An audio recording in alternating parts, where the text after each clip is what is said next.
बोला। नमस्कार। आज आम्ही सातारा जिल्ह्यातील 3 ज्येष्ठ नागरिक संघाचे कार्यकर्ते आणि पदाधिकारी जिल्हाधिकाऱ्यांना भेटायला आलेलो आहोत। हा विषय असा आहे, आता गणेशोत्सव जवळ आलेला आहे आणि त्या गणेशोत्सवाच्या पार्श्वभूमीवर शाहूकला मंदिरमध्ये जी बैठक झाली त्या बैठकीमध्ये फक्त आवाजाची तीव्रता कमी करा एवढंच मोगम म्हणलेलं आहे।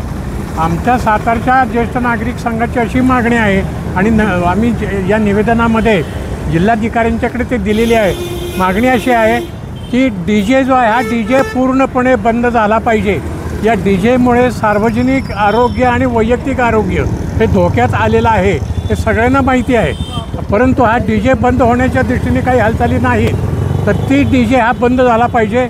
ज्या कारणाने आवाजाचं प्रदूषण होतं आहे, आवाजामुळे ज्येष्ठ नागरिकांना आणि इतरांना जो त्रास होतो आहे, पेशंटना, रुग्णांना वगैरे, तो कमी झाला पाहिजे।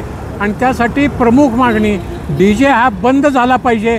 ज्या कारणाने आवाजाचं प्रदूषण होतं आहे ते कारण त्याच्यावर कठोर कारवाई शासनाने करावी, अशा दृष्टिकोनातून आम्ही ज्येष्ठ नागरिक संघाने निवेदन दिलेलं आहे। अशा प्रकारची मागणी तुम्ही असेल किंवा इतर संघ दरवर्षी करत असतात, त्याच्यावर प्रशासन कुठलीही भूमिका घेत नाही किंवा पोलीस प्रशासन घेत नाही।